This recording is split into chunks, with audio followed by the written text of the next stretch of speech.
Okay, I'm going to try and review these battery-powered heated gloves I've recently purchased and am over the moon with them.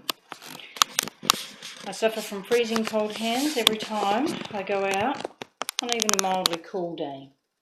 Get about 20-30 kilometres, numb fingers.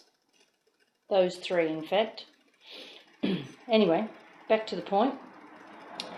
The battery itself is chargeable, power cords.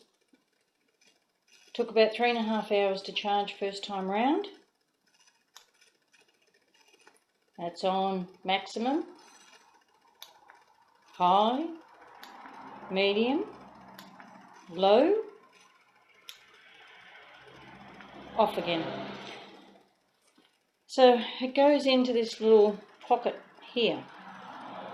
A little bit heavy to put the gloves on, not so heavy when you're riding.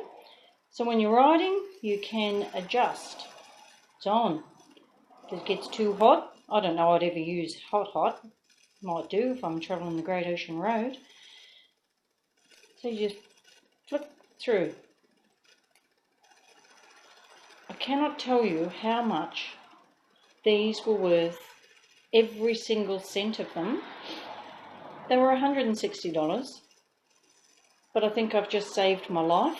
I can use the clutch, the accelerator and the brake correctly. Travelled 186 k's today wearing these. Fantastic.